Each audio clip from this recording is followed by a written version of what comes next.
Perfidia, a member of a far-left revolutionary group named French 75, checking out an immigrant detention center. Later, she meets with other group members and plans their mission. Perfidia personally talks to a fellow member, Pat. She reminds him of his role to create a diversion by blasting something up. As the sun sets, the members sneak inside the immigrant detention center. One group captures the soldiers, and the other group helps the immigrants. Perfidia goes to the commanding Officer Lockjaw's room. She first introduced her group's mission and its goal. To humiliate him, she forced him to get hard. She then binds his hand and takes him outside.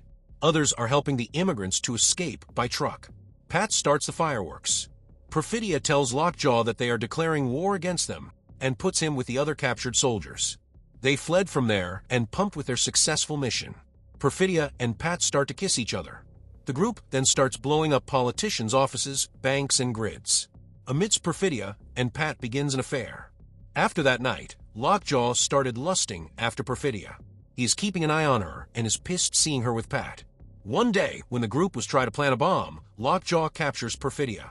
But he says she can blow things up, but in exchange, she must meet him in a motel. Later that day, Perfidia meets with him and they make love. After a few days, Perfidia gets pregnant, but she keeps her life the same, which is concerning for Pat. After the baby is born, Perfidia starts to feel neglected, and Pat also wants them to settle down to raise the family. But she refuses and continues with her revolutionary activities. One day, Pat is approached by Lockjaw in the supermarket.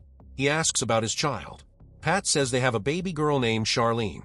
Lockjaw feels it's a black girl's name. He adds that he loves black girls and leaves, terrifying Pat. One day, the group are robbing a bank, but Perfidia shoots down a security guard. They all get in cars to escape. A long car chase follows, and Perfidia's car gets into an accident, and they start to run on foot. But the police catch up to her and arrest her. Perfidia, in captive, is approached by Lockjaw, who tells her that he can free her if he provides them with information about their group's key members. With her arrest, Pat is escaping, and a fellow group member, Howard, gives him a device. He explains that when the device is closed, it will play a tune, and they can trust the person with the device fully. He also gives an evolve with code languages to communicate, and tells him to burn it after memorizing it. Pat is ready to leave with his daughter. They will hide a sanctuary city of Bacton Cross. Perfidia leaks information about the group members, and they put her in the witness protection program. Lockjaw starts hunting down her comrades, and even takes down many of them. Lockjaw is awarded for taking down the group French 75. He goes to meet with Perfidia, but finds that she has escaped from there. 16 years later, Pat's daughter is grown up and is now living as Willia Ferguson. She is learning karate from the sensei Sergio. Pat is now leaving as Bob Ferguson. Bob has become a stoner and a bit paranoid about everything. Lockjaw has come up in his field, and one day he is invited to a white supremacist group named Christmas Adventure Club.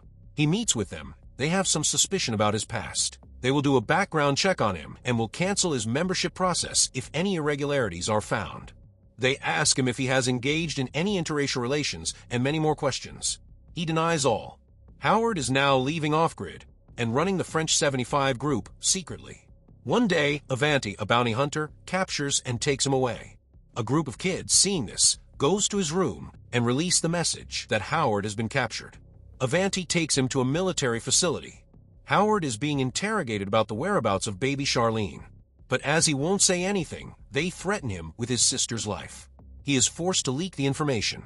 They give this information to Lockjaw. Lockjaw prepares his men and says they will go to Bacton Cross to arrest two high-value targets, Bob and Willia Ferguson. They arrive at the city. They are given an additional mission to raid a drug distribution center as they need a cover for their mission. Willia is a bit frustrated with her father with his constant smoking and paranoia. She is going to his school dance, and Bob behaves a bit rudely with her friends. They then leave for the dance. In the school washroom, suddenly her device starts tuning. A fellow group French 75 group member, Deandra, comes out. She first says their coded message, and with a correct reply from Willa. She says that there is an SOS message, and they need to leave immediately. She knew his father and mother, and she can trust her blindly. They flee from the school, as the IC is raiding the school. The soldiers line up the kids and are looking for Willa. Bob is getting high in-house. When he receives a call, they speak in code and wait for his reply. However, he is high and can't remember the code. Still, He thinks hard and remembers it. They, in a coded message, inform him that Howard has been captured. Lockjaw is coming to their city. They have already secured Willa, and they will meet him at the rendezvous point. But Bob can't remember the location. But before he could ask, the call got cut. He tries to calm down and think of a way out. Lockjaw and his soldiers burst into his house. Searching the house, they find a tunnel, but fearing there might be traps, they throw smoke grenades there. Bob manages to escape before the smoke takes over. He comes out from the other end, which lies in the deep jungle. He gets out of there and finds a washroom to wash off his eyes quickly. His calling device is not charged, so he heads to the road and uses a pay phone. He calls the underground French 75 members. He asks them about the rendezvous point, but they ask him what time it is. But he can't remember the code answer. He tries to explain his situation and asks him to consider. But the man says that without the code, he won't share any information. ICE agents are raiding all over the town. Bob runs through the city among the chaos and knocks on Sergio's office. He searches for a gun. Sergio is a leader of the city's undocumented community and is well informed about the city's activities. He tells him they need to leave, and he will manage a gun for him. In the car, Bob tells him about everything.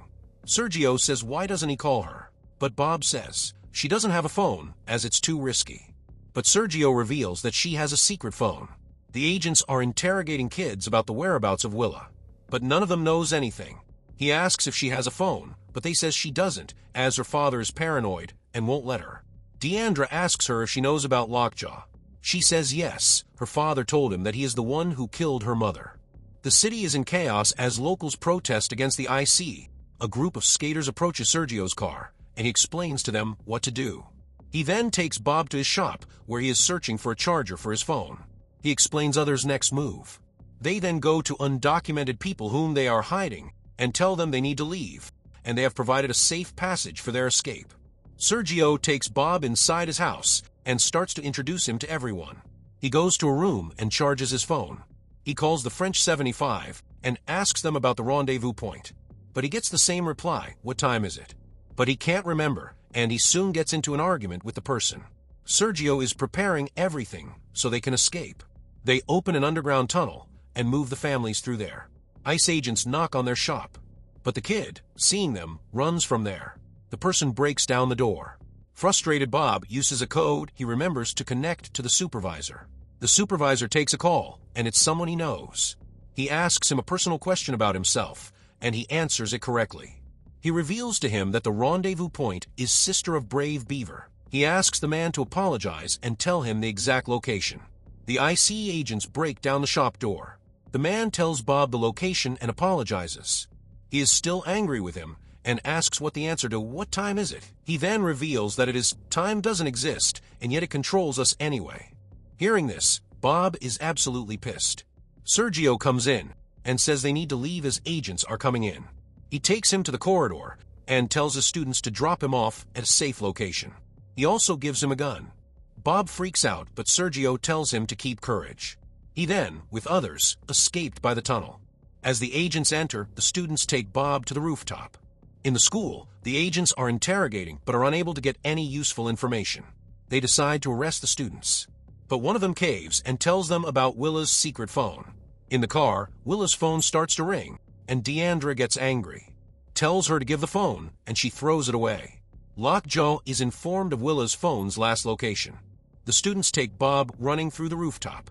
But Bob, while jumping, falls from there. He tries to run, but the police tase him, thinking he is one of the protesters. The students inform Sergio that the police captured Bob, but fortunately, they have his gun. Deandra and Willa arrive at Sisters of Brave Beaver's location. Deandra informs that she's Perfidia's daughter and is seeking her safekeeping. The nuns' leader, Rochelle, is surprised to see her. She reveals to her that her mother was a rat, so that they will keep a close eye on her. A nun takes her to his room. Deandra and Rochelle talks and reminisce about their past lives. Tim Smith, a member of the Christmas Adventure Club, meets with other members of the group. Virgil informs him that they encountered a problem and need his assistance. They recently decided to add a new member, Lockjaw. Another member, Bill, says that they have found information that Lockjaw has a child with a black woman. While conducting a background check, they find a classified file where a French 75 member, Jungle Pussy, told an officer about this story 15 years ago. The said member has long been dead, so they can't confirm. But recently, Lockjaw hired a bounty hunter to locate ex-French 75 member Howard, who now helps immigrants to cross the border and helps them with jobs in their sanctuary city. Lockjaw has now taken his task force to the city and hit a chicken farm, suspecting illegal activities. The farm is owned by one of their members, and he wants his worker back. He also raided the locals, and the whole city is now in chaos. Tim understands that Lockjaw is looking for his half-breed child. He asks about the child's mother. They show him Perfidia's file, informing him that the arresting officer of her was Lockjaw. She has gone to the Witness Protection Program and fled from there. She is now probably in Cuba or Algeria. Roy, their leader, tells him that he needs to clean up the matter for them. Tim understands his job and takes leave. Willa is training with the nuns. She is a bit angry after knowing her mother's secret. She asks Deandra if her mother was really a rat, and she confirms it. Bob is in police custody, acting like a junkie, and the police take him for screening. He gave them a maid name, and a nurse is checking up on him. She suddenly calls him Bob and asks if he's diabetic and if he has taken his insulin. Bob understands and says no. The nurse tells the officer that he needs to be taken to the ER. In the hospital, a nurse comes and goes close to him. She frees him and tells him the path from which he can escape. After she leaves, Bob escapes from there, and coming down, he sees Sergio waiting for him. He tells him that they need to go to the location of the Sisters of Brave Beaver. Lockjaw is integrating a man at a nearby road shop. The man says he saw a van going towards the hills with a black girl. He asks what's in those hills. The man says there lives a group of nuns who grow weed. Lockjaw finds this absurd. Deandra and Willa are sitting when they hear a sound, and Deandra goes to check. Suddenly, the agents burst in and arrest Willa. They take him to Lockjaw, and she sees all of the nuns are being detained. They put her in front of Lockjaw, and he orders them to leave them alone. He then asks her to come closer and checks her carefully. He then puts her on the chair and takes out a DNA testing kit. He collects a DNA sample from her mouth and takes his own. He put both of them in the machine and prepared the test. He tells her that if it doesn't match, she can go, and if it matches, they will have a problem. While they wait for the results, he asks her age and if she has a boyfriend, but she won't answer.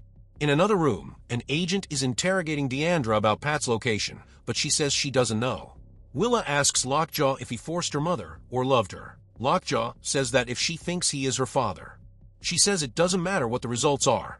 He already has a father, and it's not him. He grabs her and says she should put on more makeup to look presentable. They get into an argument, and he calls her a smart mouth just like her mother. He checks the result, and it shows a straight line, indicating it's positive. He then gathered all things and prepared to leave. Bob and Sergio are in a car when a cop starts following them and orders them to stop. He tells Bob that he needs to jump from the car. Bob sits by the window to jump, but he is afraid. So move the car and he falls. He hides behind the door as a cop car passes. He then hotwires a car and leaves towards the hills. He takes up an upstairs position to check the place from a distance. Lockjaw comes to grab her and she tries to run, but Lockjaw grabs her and forcefully takes her away. Bob is watching the movement of the agents from a distance with Sniper. He sees Lockjaw putting Willa in the car. He tries to shoot Lockjaw, but misses, and Lockjaw gets into the car and leaves. The soldier gets ready and shoots towards his location. He avoids the bullets and gets back in the car and leaves. He is trying to follow Lockjaw's car. In the car, Lockjaw says that her mother was a beautiful witch, but Willa says that she was Rat. Lockjaw says she was a woman who fought for her freedom, but Willa keeps telling that she was a rat. He angrily tries to hit her, but stops and says he should respect her father and mother. He then takes her to Avanti, the bounty hunter. He tells him that he needs to get rid of her. She is a bad kid mixed up with a cartel, and nobody will miss him if he goes missing. But Avanti says he doesn't do kids. Despite his offers to double the money, he refuses. So he instructs him to take her to a militia group, and he agrees. He then takes her out, but she is trying to escape. But he forcefully pushed her into his car. Bob has lost the car and asks for directions from some local men, and they show him the way. Sergio is captured by the cops pretending to be drunk. When they ask him what he threw from the car, he says it was trash. Willa is trying to break down the door. Avanti asks if someone is going to look for her. She says yes, and when they find her, they are going to mess him up. Lockjaw is driving when a car comes beside him and asks him to roll down the window. As he does so, he He takes out a gun and shoots him. The car crashed on the side of the road. Avanti brings Willa to the militia and says it's from Lockjaw. He binds her to the chair and gives the key to the caretaker. He calls someone to come. Tim makes sure that Lockjaw is down and leaves. Bob, searching for the car, sees it has crashed. Willa sees that two men arrived on a bike and prepares a boat. They go inside, and Avanti watches them from his car. He comes out of the car with a gun. He takes the key and frees Willa, and then shoots the caretaker. He then goes inside to take care of others. Willa, running, hides behind the car. She then goes inside the car to drive away, but she doesn't have the key. Bob checks out Lockjaw's crashed car but doesn't find Willa. He takes out his device and screams the code message, calling Willa to come out.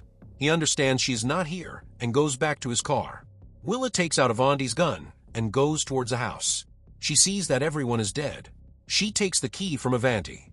She then starts the car and flees from there. She is driving on the road when she sees a car following her. It's Tim who has caught up to her. She goes uphill road and stops the car in the middle of the road in a blind spot. She then comes out and hides beside the road, pointing the gun. Tim, going uphill road, crashed into her car. Willa points the gun at the door. Tim comes out, and she screams the coded message. But Tim is confused and asks, "What?" Willa shoots him down. A few minutes later, Bob also comes there. He takes out the machine and asks for Willa. But she is still pointing the gun and asks for the coded message. Bob answers her and says he is his father. They embrace each other, and Bob leaves with her daughter from there. Surprisingly, Lockjaw is still alive and bloodied, walking on the street. Sometimes later, he meets with the Christmas Adventure Club. They inquire about Perfidia and if he has engaged with her in any way. Lockjaw, now with a disfigured face, says that he faced many enemies in battle, and one time he was compromised. The woman dragged him and engaged with him. He believes the woman was a sperm stealer. Virgil asks why they will do it. He says he thinks they probably desire his powerful mind and body. Lockjaw has now become a member of the Christmas Adventure Club. One of the members shows him to his office. After he leaves, Lockjaw proudly takes a seat there. Soon he notices a gas is coming from upstairs. He then falls asleep for the rest of his life. Some guys in hazmat suits come and take away his body and cremate it. Bob tells his daughter that her mother has sent her some letters, but he didn't share it with her as he was trying to protect her. But now he feels it's time and gives her the letter. She reads it, and her mother says she doesn't know how they came to this place, asking if she is fine or not. She says she now feels weak. She tried to change the world but failed.